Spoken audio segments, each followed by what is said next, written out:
Historia de un alma, capítulo 7. Primeros años en el Carmelo. Confesión al Padre Pichón. Teresa y sus superiores. La Santa Faz. Toma de hábito. Enfermedad de papá. Pequeñas virtudes. El día elegido para mi entrada fue el lunes 9 de abril, en que el Carmelo celebra la fiesta de la Anunciación trasladada ese año a causa de la Cuaresma. La víspera, toda la familia se reunió alrededor de la mesa a la que habría de sentarse por última vez. Qué desgarradoras son estas reuniones íntimas, cuando uno querría verse olvidado, se le prodigan todas las palabras más tiernas y un cariño que le hacen sentir el sacrificio de la separación. Papá apenas si hablaba, pero me miraba amorosamente. Mi tía lloraba de vez en cuando, y mi tío me dispensaba 1000 atenciones afectuosas. También Juana y María me colmaban de delicadezas, sobre todo María, quien tomándome aparte me pidió perdón por todos los disgustos que creía haberme dado. Por fin mi querida Leonía, que desde hacía algunos meses estaba de vuelta de la visitación, me llenaba más que nadie de besos y caricias. De Celina no he dicho nada, pero ya adivina, madre querida, cómo pasaríamos aquella última noche en que dormimos juntas. En la mañana del gran día, después de haber mirado por última vez a los Buissonets, ese amable nido de mi infancia, que ya no volvería a ver, partí del brazo de mi rey querido para subir la montaña del Carmelo. Como la víspera, allí estaba reunida toda la familia para asistir a misa y comulgar. En cuanto Jesús bajó al corazón de mis queridos parientes, no oí otra cosa que sollozos a mi alrededor. Yo era la única que no lloraba, pero mi corazón latía con tal violencia que me parecía imposible dar un paso cuando nos hicieron señas de dirigirnos hacia la puerta de clausura. Caminé, sin embargo, aunque preguntándome si no moriría por la violencia de todos los latidos de mi corazón. ¡Ay, qué momento! Hay que haber pasado por él para saber lo que es. Mi emoción no se traslucía al exterior. Después de haber abrazado a todos los miembros de mi querida familia, me arrodillé delante de mi incomparable Padre para pedirle su bendición. Él también se arrodilló y así me bendijo llorando. Era un espectáculo que debe haber hecho sonreír a los ángeles. Un anciano presentando al Señor a su hija que estaba en la primavera de la vida. Un momento después se cerró tras de mí la puerta del Arca Santa y allí recibía el abrazo de las hermanas queridas que habían hecho conmigo el oficio de madres y a quienes en adelante tomaría por modelos de mis actos.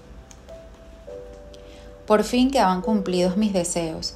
Mi alma experimentaba una paz tan suave y tan honda que no podría expresar. Desde hace 7 años y medio, esta paz íntima ha sido mi herencia y jamás me ha abandonado ni en medio de las mayores pruebas. Como a todas las postulantes, me condujeron inmediatamente al coro. Este estaba en la penumbra por hallarse expuesto el Santísimo Sacramento, y lo primero que vi fueron los ojos de nuestra Santa Madre Genoveva, fijos en mí. Permanecí un instante de rodillas a sus pies, agradeciendo a Dios la gracia que me concedía de conocer una santa, y luego seguí a la Madre María de Gonzaga por los diversos lugares conventuales. Todo me parecía maravilloso. Se me hacía que había sido transportada a un desierto. Nuestra celdita, sobre todo, me encantaba, pero la alegría que sentía era serena. Ni la más ligera brisa hacía ondear las aguas tranquilas en las que bogaba mi navecilla. Ninguna nube venía a empañar mi cielo azul. Estaba plenamente recompensada de todos mis sufrimientos. Con qué alegría honda repetía estas palabras: estoy aquí para siempre, para siempre. Esta felicidad no era efímera. No se esfumaría con las ilusiones de los primeros días. Las ilusiones. Dios me ha hecho la gracia de no tener ninguna. Al entrar en el Carmelo encontré que la vida religiosa era tal como me lo había imaginado. Ningún sacrificio me extrañó y sin embargo, como usted lo sabe muy bien, madre querida, mis primeros pasos encontraron más espinas que rosas. Sí, el sufrimiento me tendió sus brazos y yo me arrojé en ellos con amor. Lo que venía a ser al Carmelo lo declaré a los pies de Jesús hostia en el examen que precedió a mi profesión. He venido para salvar almas y sobre todo a fin de orar por los sacerdotes. Cuando se quiere alcanzar un fin, hay que emplear los medios apropiados. Jesús me hizo comprender que Él quería darme las almas por la cruz, y mi atractivo por el sufrimiento creció a medida que el sufrimiento aumentaba. Este fue mi camino durante 5 años, pero nada dejaba traslucir al exterior mi sufrimiento, tanto más doloroso cuanto que yo era la única que lo conocía. ¿Qué sorpresas tenemos al fin del mundo cuando leamos la historia de las almas? ¿Cuántos se asombrarán cuando vean por qué camino fue conducida la mía?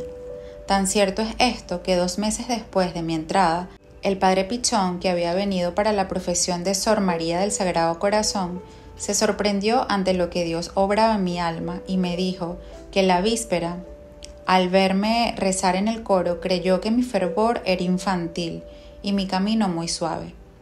La entrevista que tuve con el buen padre fue muy consoladora para mí, pero envuelta en lágrimas a causa de mi dificultad para abrir mi alma. Sin embargo, hice una confesión general como jamás la había hecho antes, y al terminar el sacerdote me dijo estas palabras, las más consoladoras que haya oído mi alma. En presencia de Dios, de la Santísima Virgen y de todos los santos, declaro que jamás has cometido un solo pecado mortal. Luego añadió, agradezca a Dios lo que ha hecho por usted, porque si Él la abandonara, en vez de ser un angelito, llegaría a ser un pequeño demonio. No me costaba creerlo. Sabía que débil e imperfecta era, pero mi alma rebosaba gratitud. Era tan grande mi temor de haber empañado mi túnica bautismal, que tal seguridad proveniente de los labios de un director como lo deseaba nuestra madre, es decir, uniendo la ciencia a la virtud, me parecía provenir de la boca de Jesús. El Padre me dijo también estas palabras que se grabaron dulcemente en mi corazón. Hija, que nuestro Señor sea siempre su superior y su maestro de novicias. En efecto lo fue, y también mi director. No quiero decir con esto que mi alma haya estado cerrada para mis superiores. Por el contrario, siempre he tratado de ser para ellos un libro abierto. Pero nuestra madre, frecuentemente enferma, tenía poco tiempo de ocuparse de mí. Sé que me quería mucho y decía cuánto bueno se podía decir de mí. Sin embargo, Dios permitía que, sin darse cuenta, fuese muy severa. No podía encontrarme con ella sin besar el suelo. Y lo mismo ocurría en las raras entrevistas de dirección que tenía con ella. ¡Qué gracia inapreciable! Como obraba Dios visiblemente a través de aquellas que lo representaban. ¿Qué hubiera sido de mí si, como lo creían las personas del mundo, hubiese sido la mimada de la comunidad? Quizás, en vez de ver a nuestro Señor en mis superiores, me habría fijado solamente en las personas, y mi corazón, tan bien guardado en el mundo, se habría apegado humanamente en el claustro. Felizmente fui preservada de tal desgracia. Amaba mucho a nuestra madre, pero con un afecto muy puro que me elevaba hacia el esposo de mi alma. Nuestra maestra era una verdadera santa, el tipo acabado de las primeras carmelitas. Yo estaba todo el día con ella, pues me enseñaba a trabajar. Era conmigo de una bondad sin límites, y sin embargo, mi alma no se dilataba. La dirección espiritual me significaba un gran esfuerzo, pues no estando habituada a hablar de mi alma, no sabía cómo expresar lo que ocurría en ella. Una madre anciana adivinó un día lo que me pasaba y me dijo riendo en el recreo, hijita, me parece que no debes tener gran cosa que decir a tus superiores. ¿Por qué dices eso, madre? Porque tu alma es extremadamente simple, pero cuando seas perfecta será todavía más simple. Cuanto más se acerca uno a Dios, tanto más se simplifica. Tenía razón la buena madre. Sin embargo, La dificultad que experimentaba para abrir mi alma, aunque provenía de mi sencillez, era una verdadera prueba. Ahora me doy cuenta de ello, pues sin haber dejado de ser simple, expreso lo que pienso con gran facilidad. He dicho que Jesús había sido mi director. Cuando entré al Carmelo conocí al que habría de dirigir mi alma, pero apenas me había admitido entre sus dirigidas, partió para el exilio. Así que lo había conocido para verme inmediatamente privada de él, reducida a recibir de él una carta por año, mientras que yo le escribía 12. Mi corazón se volvió prontamente hacia el director de los directores, y fue él quien me instruyó con la ciencia escondida a los sabios y prudentes, y que se digna revelar a los más pequeños. La florecilla trasplantada a la montaña del Carmelo había de crecer a la sombra de la cruz. Las lágrimas y la sangre de Jesús fueron para ella rocío, y su faz adorable bañada en lágrimas fue para ella el sol. Hasta entonces no había sondeado la profundidad de los tesoros escondidos en la santa faz. Aprendí a conocerlos por medio suyo, Madre querida. Así como nos había procedido a todas en el Carmelo, así también fue usted la primera en penetrar los misterios de amor ocultos en el rostro de nuestro esposo. Entonces usted me llamó y yo comprendí cuál es la verdadera gloria, aquel cuyo reino no es de este mundo. Me mostró que la verdadera sabiduría consiste en querer ser ignorado y tenido por nada, en gozar en el desprecio de sí. Yo quería que, como el de Jesús, mi rostro estuviera verdaderamente escondido, y que nadie en la tierra pudiera reconocerme. Tenía sed de sufrir y de ser olvidada. Qué misericordiosa ha sido la senda por la que Dios me ha llevado. Nunca me ha hecho desear algo sin concedérmelo. Por eso su amargo cáliz me ha parecido delicioso. Después de las radiantes fiestas del mes de mayo, fiestas de la profesión y toma de velo de nuestra querida María, la mayor de la familia, a quien la última tuvo la dicha de coronar en el día de sus bodas, convenía que la prueba no nos dejara de visitar. El año anterior, en el mes de mayo, papá había sufrido un ataque de parálisis en las piernas. Nos afligimos mucho, pero el fuerte temple de mi rey querido pronto triunfó y nuestros temores se desvanecieron.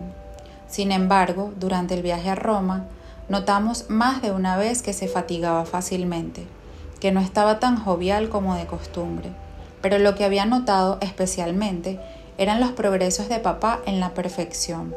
Como San Francisco de Sales, había llegado a un dominio tal de su vivacidad natural que parecía poseer el temperamento más manso del mundo.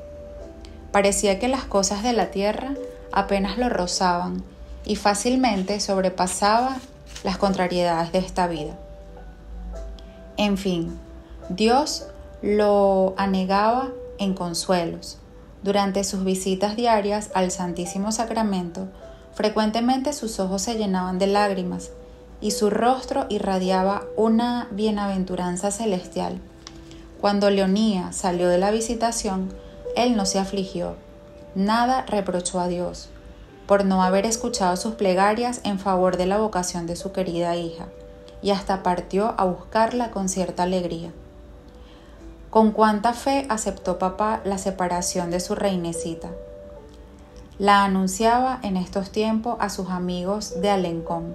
Queridos amigos, Teresa, mi reinecita, entró ayer al Carmelo. Solo Dios puede exigir tamaño sacrificio.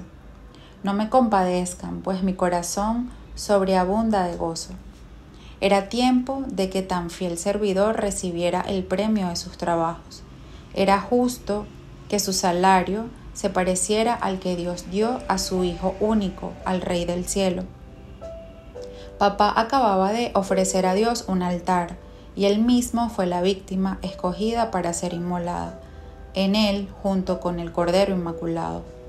Madre, usted ya conoce nuestras amarguras del mes de junio, y sobre todo el día 24 del año 1888. Estos recuerdos están demasiado bien grabados en el fondo de nuestros corazones para que sea necesario escribirlos. Cuánto hemos sufrido, Madre, y estábamos solo al comienzo de nuestra prueba. Entretanto, había llegado la época de mi toma de hábito. Fui recibida por el capítulo.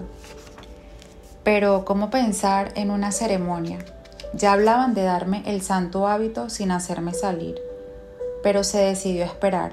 Contra toda esperanza, nuestro querido padre se repuso de su segundo ataque, y Monseñor fijó la ceremonia para el 10 de enero. La espera había sido larga, pero por eso mismo la fiesta fue hermosa. Nada faltó, absolutamente nada, ni siquiera la nieve. No sé si le he hablado alguna vez de cuánto me gusta la nieve. Desde muy pequeña me encantaba su blancura. Uno de mis mayores placeres era pasearme bajo los copos de nieve. ¿De dónde me venía ese gusto por la nieve? Tal vez porque siendo una florcita invernal, el primer adorno con que mis ojos vieron embellecida la tierra fue ese manto blanco. Lo cierto es que siempre había deseado que en el día de mi toma de hábito la naturaleza estuviera como yo, vestida de blanco. En la víspera de ese hermoso día miraba yo con tristeza el cielo plomizo del que se escapaba una fina llovizna intermitente, y la temperatura era tan templada que perdí la esperanza de tener nieve. A la mañana siguiente, el cielo no había cambiado. Sin embargo, la fiesta fue encantadora y la más hermosa. La más estupenda flor era mi rey querido. Jamás había estado tan hermoso, tan digno. Causó admiración a todos. Ese día fue su triunfo, su última fiesta en la tierra. Había entregado todas sus hijas a Dios, pues Celina le había confiado ya su vocación, y él había llorado de alegría, y había ido junto con ella a agradecer a aquel que lo honraba tomándole todas sus hijas. Al final de la ceremonia, Monseñor entonó un Te Deum. Un sacerdote intentó hacerle notar que ese cántico solo se cantaba en las profesiones, pero ya estaba empezado y el himno de acción de gracias se cantó hasta el final. ¿No era necesario acaso que la fiesta fuese completa, ya que en ella se reunían todas las demás? Después de haber abrazado por última vez a mi rey querido, volví a la clausura. Lo primero que vi en el claustro fue mi niño Jesús rosado, que me sonreía entre flores y luces. Inmediatamente después, mis ojos vieron copos de nieve. El jardín del claustro estaba tan blanco como yo.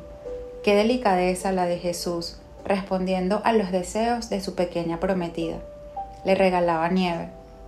¿Qué hombre, por poderoso que fuera, podría hacer caer nieve del cielo para complacer a su amada? Tal vez las personas del mundo se preguntaron lo mismo. Lo cierto es que la nieve del día de mi toma de hábito les pareció un pequeño milagro y que toda la ciudad se asombró. Juzgaron que mi gusto por la nieve era bastante extraño. No importa, esto hace resaltar más la incomprensible condescendencia del esposo de las vírgenes, de aquel que ama las azucenas blancas como la nieve. Después de la ceremonia entró Monseñor, quien se mostró muy paternal conmigo.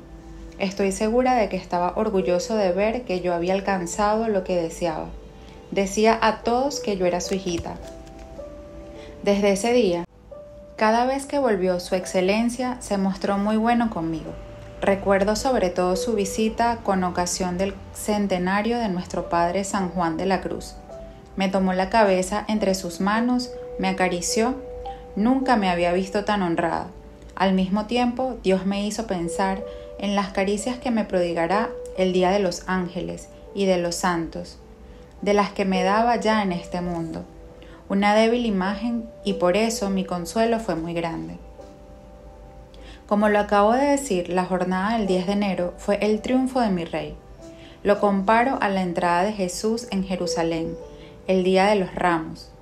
Como la de nuestro divino Maestro, su gloria de un día fue seguida de una pasión dolorosa, y esa pasión no fue para él solo, pues así como los dolores de Jesús atravesaron como una espada el corazón de su divina madre, así también nuestros corazones sintieron los sufrimientos de aquel a quien más tiernamente queríamos en la tierra. Recuerdo que en el mes de junio de 1888, cuando comenzaron nuestras pruebas, decía: «Sufro mucho, pero siento que puedo soportar pruebas aún mayores».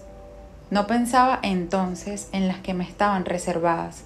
No sabía que el 12 de febrero, un mes después de mi toma de hábito, nuestro querido Padre bebería el cáliz más amargo, el más humillante de todos los cálices. Ese día no dije que podría sufrir más todavía. Las palabras no pueden expresar nuestras angustias, por eso no intentaré describirlas.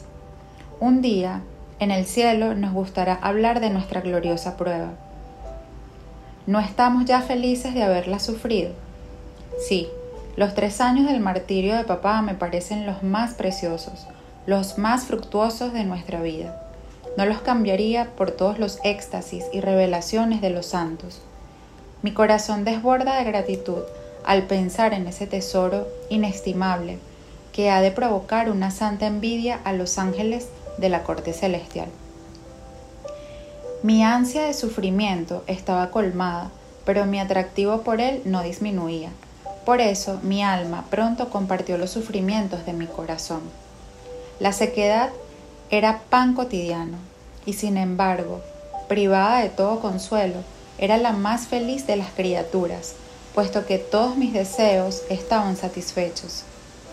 Madre querida, nuestra prueba nos fue muy dulce, ya que de nuestros corazones brotaron solo suspiros de amor y de agradecimiento. Ya no caminábamos por los senderos de la perfección, volábamos las 5.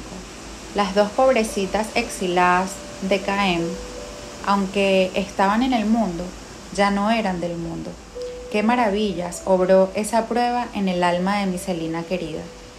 Todas las cartas que escribió en esa época están llenas de resignación y de amor. ¿Y quién podría relatar nuestras conversaciones en el locutorio?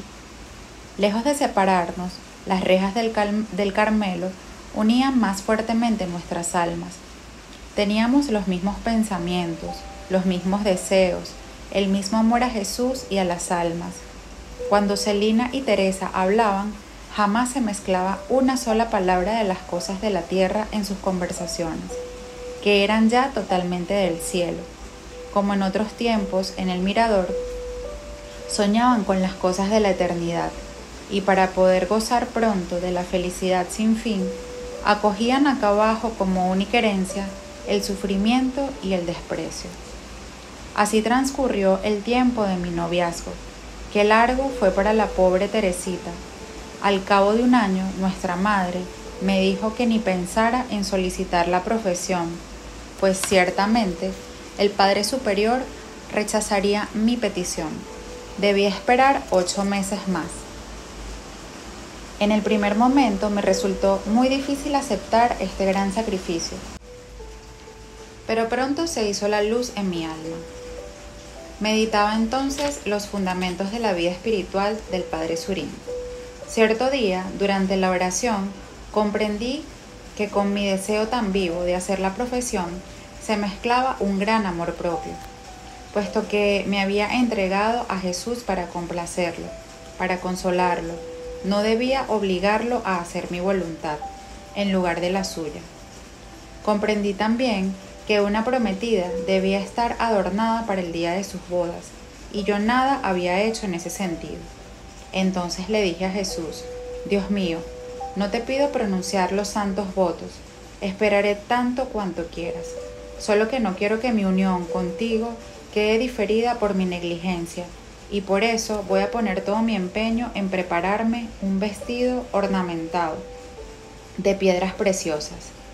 Y cuando lo halle suficientemente rico, estoy segura, amado mío, que todas las criaturas no te impedirán bajar hasta mí para unirte conmigo para siempre. Desde mi toma de hábito había recibido abundantes luces sobre la perfección religiosa, principalmente acerca del voto de pobreza. Durante mi postulantado, me halagaba tener a mi uso objetos lindos y tener a mano todo lo necesario. Mi director soportaba esto pacientemente, porque no le gustaba enseñar todo a las almas al mismo tiempo. Ordinariamente da su luz poco a poco. Al comienzo de mi vida espiritual, hacia los 13 o 14 años, me preguntaba qué más podría adquirir en lo sucesivo, pues creía que me era imposible comprender mejor la perfección. Pronto reconocí que cuanto más se adelanta en este camino, tanto más lejos del término se cree uno, y por eso ahora me resigno a verme siempre imperfecta, y en eso encuentro mi alegría. Vuelvo a las lecciones que me dio mi director. Una noche, después de completas, busqué en vano nuestra lamparita en los estantes donde se las guardaba. Regía el gran silencio nocturno, imposible reclamarla. Comprendí que alguna hermana había tomado equivocada mi lámpara. Yo la necesitaba mucho, pero en vez de entristecerme por esa privación, me alegré, comprendiendo que la pobreza consiste en la privación no solo de las cosas agradables, sino aún de las indispensables, de modo que en las tinieblas exteriores fui iluminada interiormente. Por esa época me entró un verdadero amor por los objetos más feos y menos cómodos, de modo que vi con alegría que me quitara de la celda un bonito cantarillo, y en su lugar me dieron uno grandote todo cascado. También me esforzaba mucho por no excusarme, lo que me parecía muy difícil, sobre todo con nuestra maestra, a quien nada hubiera querido ocultar. He aquí mi primera victoria, que no es grande, pero me costó mucho. Un florerito colocado detrás de una ventana apareció roto. Nuestra madre, creyendo que era yo quien lo había dejado caer, me lo mostró diciéndome que otra vez tuviera más cuidado. Sin decir palabra, besé el suelo y luego prometí ser más ordenada en el futuro. A causa de mi poca virtud, estas pequeñas prácticas me costaban mucho y necesitaba pensar que en el juicio final todo sería revelado. Pensaba lo siguiente: cuando uno cumple con su deber y jamás se excusa, nadie lo sabe. Por el contrario, las imperfecciones saltan a la vista enseguida.